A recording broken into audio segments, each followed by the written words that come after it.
Assalamualaikum warahmatullahi wabarakatuh. Jumpa lagi di channel official. Ya, Bapak dan Ibu, pada aplikasi Dapodik versi 2026 itu sudah ada mapel yang bernama coding atau AI. Mapel coding atau AI ini itu merupakan mapel pilihan ya, bukan mapel wajib. Nah, kali ini saya akan memberikan sebuah tutorial bagaimana cara input mapel pilihan coding atau AI pada aplikasi Dapodik versi 2026 di aplikasi Dapodik. Kita masuk ke aplikasi Dapodik ya. Saya di jenjang SMP ya. Dan untuk mapel coding itu sendiri ya, sudah berlaku di jenjang SD, SMP, SMA ataupun SMK. Dan untuk SD itu saya kurang tahu ya, dia sudah berlaku di kelas berapa ya. Tapi kalau untuk SMP dia sudah mulai berlaku itu di kelas 7. Dan untuk SMA dan SMK saya juga kurang tahu ya, apakah sudah berlaku untuk kelas 11 ataupun kelas 12, atau saya di kelas 10 itu sudah berlaku. Baik, di sini saya akan menginputkan mapel pilihan coding ya. Kita ke menu aplikasi Dapodik ini, kita ke bagian rombongan belajar. Ya, di sini ada yang namanya mapel pilihan ya. Di sini kita boleh klik. Ya, ini masih kosong. Kemudian itu kita ke menu tambah. Kita pilih tingkat pendidikannya ya. Ini saya SMP.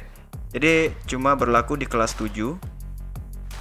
Lalu untuk kurikulumnya ini kita bisa memilih ya.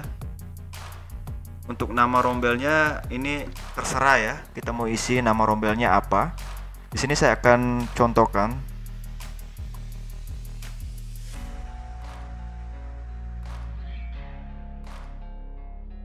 Ya, di sini nama rombelnya saya kasih nama coding kelas 7. Untuk wali atau guru kelas ini sebenarnya bukan guru wali kelas ataupun guru kelas ya.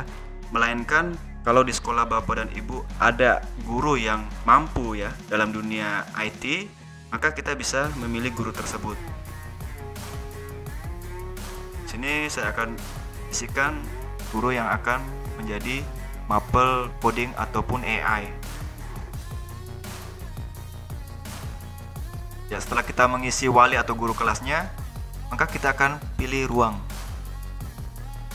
Ya, karena di SMP sudah berlaku di kelas 7, maka saya pilih yang ruang kelas 7 ya. Ya, setelah semua ini terisi, maka kita klik simpan. Setelah semua tersimpan, maka langkah selanjutnya adalah kita ke menu pembelajaran. Ya, ini juga masih kosong. Untuk mengisinya kita ke menu klik tambah ini. Kita klik, kita simpan dan lanjutkan. Nah, maka akan muncul seperti ini. Untuk mata pelajarannya bisa kita klik. Ya, ini sudah ada mata pelajaran pilihan coding dan kecerdasan artifisial. Ini kita klik saja. Ya, ini untuk nama mata pelajarannya coding dan kecerdasan artifisial. Dan untuk SK mengajarnya kembali lagi ke Bapak dan Ibu ya, sesuai dengan sekolahnya ya. Kita kembali mengisi PTK ya, atau guru yang akan menjadi pengajar coding atau AI ini. Kita akan mengisi kembali tanggal SK mengajar. Ya, untuk jam mengajar per minggu itu maksimal 2 jam ya, maksimal 2 jam. Jadi saya isikan 2 saja juga. Lalu setelah semua terisi, kita klik simpan dan tutup. Ya, setelah semua terisi kita bisa klik simpan.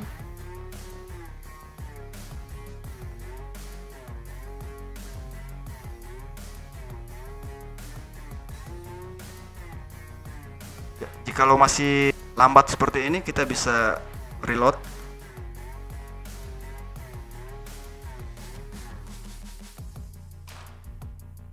Ya, ini semua sudah terisi ya, baik dari tingkat pendidikan, kurikulum, nama rombel, wali atau guru kelas, maupun ruang. Ini sudah kita isi dan kita simpan. Nah, langkah selanjutnya adalah kita ke menu anggota rombel. Nah, ini di anggota rombel coding ini ya, atau di mapel pilihan coding ini masih kosong ya. Jadi kita bisa masukkan ya nama peserta didik ini ke dalam anggota rombel coding ini. Namun karena ini mapel pilihan ya, sebenarnya ini kita bisa memilih ya peserta didik yang akan mengikuti mapel pilihan coding ini. Tapi ini tertujunya pada kelas 7 ya, artinya ini semua ya. Ini artinya bisa semua. Nah, ini tinggal kita blok saja semua. Lalu kita tarik, kita lepaskan.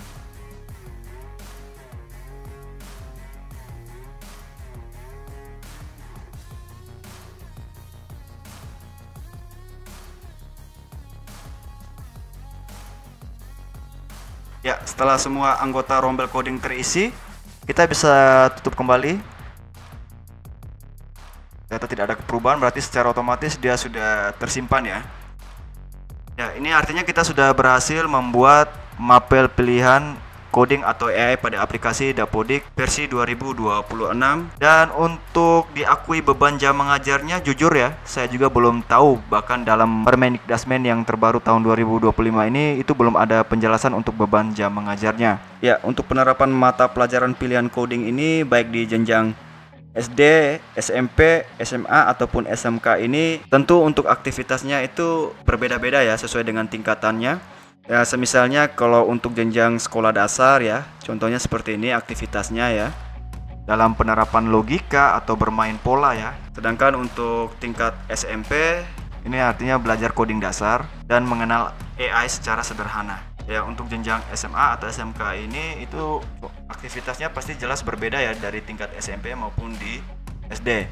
Bahkan kalau di tingkat SMA ataupun SMK ini artinya sudah bisa membuat project ya. Project dalam bentuk aplikasi ya. Contohnya seperti itu.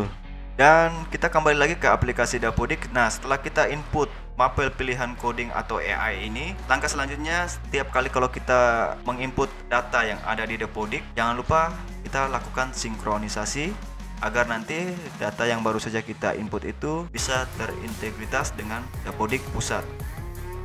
Baik, itu saja informasi mengenai cara input mapel pilihan coding atau AI pada aplikasi Dapodik versi 2026. Semoga informasi ini bermanfaat.